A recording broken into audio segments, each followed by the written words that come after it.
आपको याद होगा कि जब हम फंक्शन की बात करते हैं तो इसमें हमारे पास एक सेट x होता है या सेट a होता है, जिसको आप सेट a भी बोल सकते हैं। फिर सेट y यानी कि सेट b होता है, और हम सिंपली इसमें मैपिंग करते हैं। और मैपिंग में हम दो चीज ध्यान में रखते हैं कि सेट x और सेट b में, खासतौर पे सेट x को देखिए, सेट b से ज्यादा मतलब नहीं होता है। सेट x से कभी भी सारे जो इसमें वैल्यूज हैं, जैसे मान लीजिए यहां पर आपका 1 2 3 4 5 है, तो जब भी आप मैपिंग करेंगे तो कोई भी खाली ना बचे। ऐसा नहीं हो सकता, मतलब ये 5 खाली नहीं बचेगा। पहली चीज तो इसको हम डोमेन कहते हैं, ये जो सेट x है इसी को हम डोमेन कहते हैं, इस पूरे को हम कोडोमेन कहते हैं। और इसमें जो मैपिंग हो जाएगी उसको, मतलब जो जो मैप हो जाएंगे इसमें, उसको हम रेंज कहते हैं।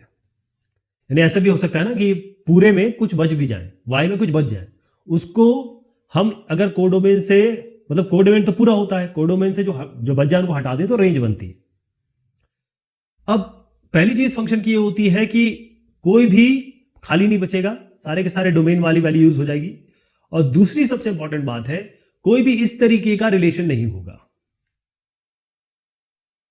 राइट? इसका मतलब यह है कि कोई भी एक x वैल्यू के लिए दो y वैल्यू आपके नहीं होंगी, मतलब x y1 x y2 या मल्टीपल y3 भी हो सकता है। इस तरीके का कुछ नहीं होगा अगर हम y1 y2 y3 ऐसे माने तो, मतलब x रिपीट नहीं होगा। ये फंक्शन के लिए इंपॉर्टेंट है। तो यहां पर मैपिंग कर रहे हैं, इस मैपिंग को बहुत ध्यान से देखिएगा। क्यों? क्योंकि हम जब इन्वर्स करेंगे तो सेट y बन जाएगा सेट x और सेट x बन जाएगा सेट y। फिर से समझिएगा, जब हम इसका इन्वर्स लेंगे तो अब ये सेट y जो है उसको यहां लिखेंगे सेट x की जगह, और सेट x को यहां लिखेंगे सेट y की जगह, और ये इसी तरीके से मैप करा देंगे। जैसे 2 का 2 से मैपिंग है तो इन्वर्स मैपिंग करा देंगे, मतलब उल्टी मैपिंग करा देंगे। तो इन्वर्स फंक्शन ये रिवर्स कर देगा, सेट y को सेट x की जगह, सेट x की जगह सेट y को।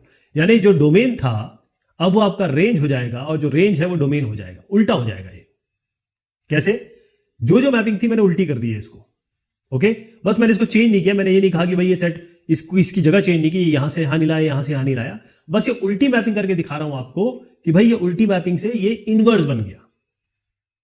अगर आप एक बार प्रॉपर आपको फंक्शन मिलता है, लेकिन और ये फंक्शन प्रॉपर है, इसमें कोई दिक्कत नहीं है, एक तो कोई भी फ्री नहीं है, 1 से लेकर 5 तक सारे के सारे बिजी हैं, सबकी सब कोई ना कोई इमेज है यहां पर।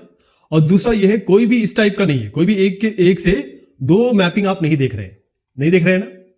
लेकिन क्या इसका उल्टा पॉसिबल है? अब आप देखिए, मैं इसका उल्टा बनाने वाला हूं, और वैसे पहले दिखा देता हूं, ये इसका उल्टा है, लेकिन मैं आपको करके दिखाता हूं इसको।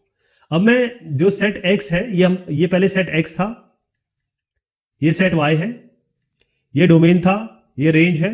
अब मैं उल्टा कर रहा हूं। अब हमारा जो फंक्शन बना है इनवर्स फंक्शन, उसमें जो रेंज है वो डोमेन बन जाएगा, यानी कि ये 2 4 6 8 आ जाएगा, ये हमारा सेट x हो जाएगा। और अब सेट y क्या हो गया? ये हो गया 1 2 3 4 5। और मैपिंग किस तरीके से है? 2 की मैपिंग 2 से, तो इसको ऐसे कर दीजिए, और 4 की मैपिंग आपकी किसके साथ है? 1 के साथ, तो ऐसे कर दीजिए।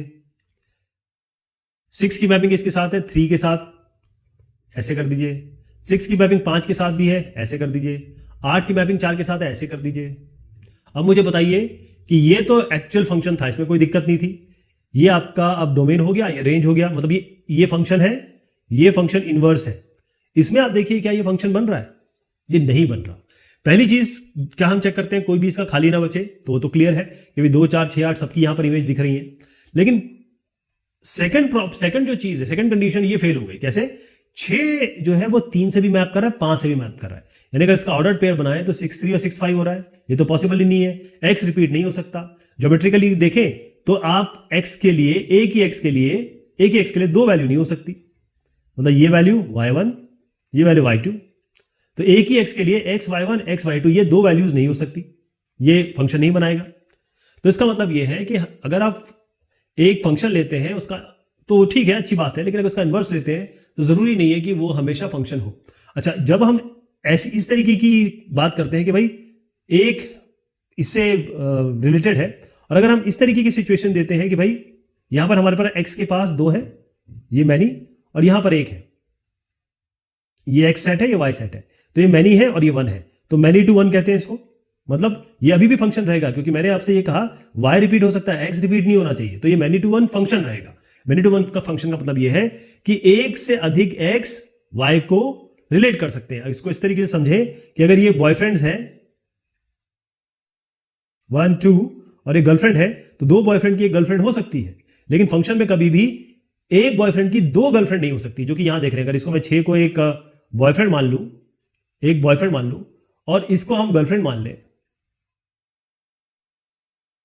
तो एक बॉयफ्रेंड की दो गर्लफ्रेंड नहीं हो सकती, एक गर्लफ्रेंड की दो बॉयफ्रेंड हो सकते हैं, उसमें कोई दिक्कत नहीं है। तो इस तरीके को हम मैनी टू वन फंक्शन कहते हैं। और कई सारे ऐसे फंक्शन होते हैं जो 1 to 1 होते हैं।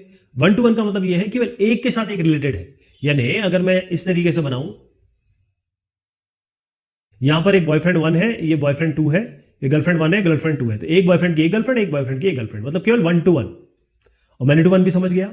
अब मैनी टू वन और 1 to 1 फंक्शन मैंने क्यों बताया आपको, उसका क्या कारण था, इसको क्लियरली देखिए। ये आपके मैनी है 1 2 3 4 5, और ये सब एक से रिलेट हो रहे हैं। Many to one function many to one function है, लेकिन इनवर्स किसका होगा, इनवर्स किसका होगा, इनवर्स केवल उसका होगा जो 1 to 1 होंगे।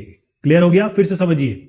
देखिए ये मैनी टू वन है, मैनी टू वन का कभी भी इनवर्स नहीं हो सकता, कि जब आप रिवर्स करेंगे तो ये 2 4 6 8 10 का क्या होगा, 4 का तो मिल जाएगा, लेकिन 2 4 6 10, क्योंकि ये इधर आएगा, ये इधर आ जाएगा, है ना। डोमेन रेंज हो जाएगी, और डोमेन रेंज डोमेन हो जाएगा, तो यही मामला फेल हो जाएगा। कहने का मतलब कि हमको 1 to 1 फंक्शन चाहिए, तभी हम इनवर्स की बात करेंगे।